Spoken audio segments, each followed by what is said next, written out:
Marami sa lipunan ang may karanasan sa pagkabata na naging mapait o di ka nais-nais. Kaya naman ngayong mas may kakayahan na, tsaka na lang bumabawi sa sarili. Tulad ni Christian Paul na ang pagkahumaling sa K-pop, itinuturing niyang healing the inner child. Wala raw kakayahan noon si Christian na gastusan ang mga hilig niya. Hanggang sa mahilig siya sa ilang K-pop group gaya ng ENHYPEN, Blackpink at Stray Kids noong 2021. Sa tulong daw ng mga ito ay tumataas ang kumpiyansa ni Christian sa sarili. I think pagbabay ng nila ng mga albums, PC po nila, siguro doon ko po na-feel na nasusupport ko po sila. Sa tuwing makakabili po ako ng, kunyari po, let's say, etong PC na to may spark po sa akin. Kapag nabili ko po yun, iba po yung sa pakiramdam, parang hindi ko ma-explain.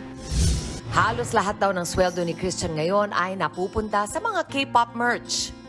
Hindi ko na iniisip ko may kakainin pa ba akong the next week after kung makabili ng ticket. Healing inner child po kasi dati po hindi ko rin naman po kasi nararanasan yung pumunta ng concert po since ngayon po na na po na sa tamang edad na rin po.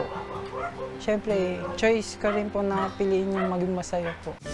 Kakaunti ang mga kaibigan ni Paul noong bata siya. Pero ngayon, napakarami niya nang nakakausap sa mundo ng K-pop.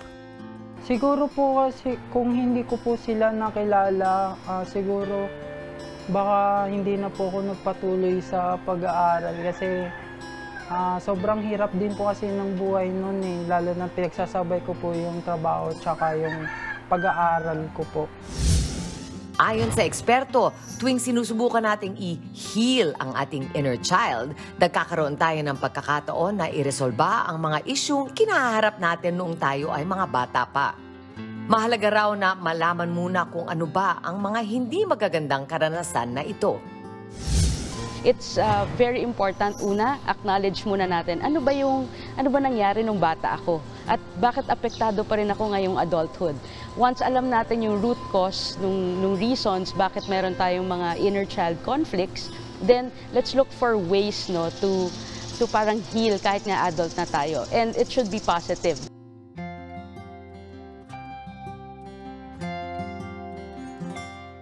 Okay, parang healing inner child stage ako ngayon, confirmed. Hindi, pero kasi K-pop wave ka. Hindi naman, more of damit eh. Pero pwedeng shopaholic lang din kasi. Oo. Diba? Tuloy nag-out sa Wait lang, sarili gusto mo mo. bang bumoto kami? Mag-isa-isa kami, Sige bumoto nga, kami. gusto ko magpa-vote, those in favor. Hindi, pero alam mo ito, just to share, kasi sa TikTok ngayon, di ba, nauuso din, nakikita ko, mami, mga may edad na ha. Tapos ang maganda doon, may video, tapos may kita mong bibili sila ng toys pambata. Mga superheroes, parang sinasabi nila, yun yung mga hindi nila na-afford nung bata sila naman. Kaya now na kaya na nilang bumili, yun yung regalo sa sarili nila. Tapos makita mo, yung reaction nila is very pure.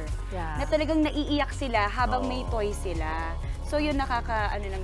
Ako, Mami, for food for thought lang, coming off of si Maui, ibig sabihin ba nun, for you to be able to heal your inner child, kailangan meron kang binibili? Kasi, what if ako, I want to heal my inner child, pero even until now, I'm still in the process na nag-iipon pa lang din ako. Tapos, paano, what if, will I have to live within, beyond my means para lang ma-heal ko yung inner child? Ano ba dapat? Pwede bang ma-heal yung inner child nang hindi ka nag-retail therapy? Oo. Well, siguro ang una, pumunta pa tayo dun sa mas una. Yeah. Kailangan bang i-heal? Broken ba? Kasi hindi naman lahat ng mga inner child, yung parang gusto nating i-capture o panatiliin na kung ano yung tungkol sa nung bata tayo, hindi naman lahat yun may kasamang sakit or trauma. Yun yung siguro yung parang by definition, yun lang yung mga bagay na kahit nung bata ka, anumang age yan, yung talagang nananatili pa rin sa katauhan mo na ayaw mong i-ignore. Pero kung yung masakit, karamihan kailangan i-heal pag galing sa trauma. Inevitably, kailangan mong ma-identify saan kaya galing to. Yung sinasabi ni Dr. Rhea, suriin niyo at tukuyin niyo saan galing to para alam niyo na rin kung ano yung kabutihan ng mangyayari kung mamili ka na. Ayan, yung parang talagang at least parang alam mo kung ano yung hinihil mo at mas may chance na gaganda ang kinalabasan. So, meron akong gustong i-share, Mami. Nung bata kasi kami, syempre marami akong traumang pinagdaanan. May kapatid akong may sakit, namatay si Papa maaga. Ako dati, I always find myself wanting to eat canned fish. Ba't So ganon? ngayon, Bakit? pag kumakain ako, sardinas, mackerel, yan, kinakain ko yan, yan gives me comfort. Okay. May association. Naisip mo ba kung bakit? Kasi nung bata kami, pag nagkakaroon ng away or nagluluto ako noon tapos nagiging masaya ako. Ayun. So, napansin ko lately na kapag I'm going through something, I gear towards going to the grocery, buying that, and then eating, cooking. Tapos baka lang makatulong sa mga kapatid natin na isipin din nila, bukod sa identifying the trauma na pinagdaanan nila, identify nila kung paano sila nakaget by noon.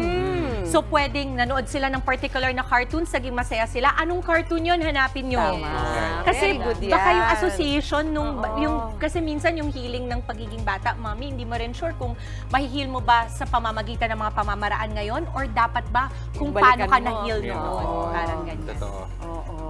Meron ka? Kasi na-realize ko pag bata ka kasi, so napakahirap bilang bata na isipin na meron kang kontrol sa nangyayari sa buhay mo, sa paligid mo at sa sarili mo. At minsan, yung kawalan ng kontrol na yun, nagiging resulta din para pag may hindi magandang nangyayari, iniisip mo, kasalanan ko ba? Ako ba yung may problema? Pero in reverse din, Mami Chiki, katulad nung pinag-usapan natin kanina off-cam, kasi minsan iniisip ko, pwede ding reverse eh. Na meron kang inner child na nung kapanahunan mo, ang saya ng buhay, taliwas sa kung ano yung nararanasan ko ngayon. Oo nga, no? Ganda yun, ah. Oo.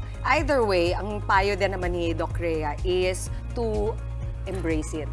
Parang wag nyong kukutsain yung parang mas batang version nyo na sabihin para kayong immature.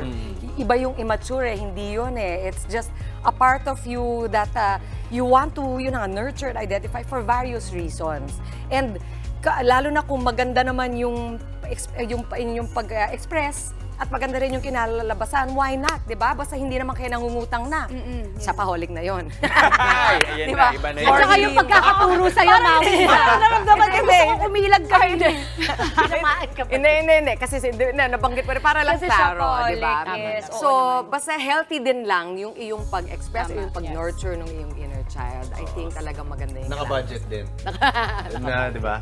Kasi, for example, kapag retail therapy naman, parang nowadays, parang of course, madami akong gustong bilhin, di ba? Pero parang ngayon na adult na ako, may iba din ako pinag-iisipan.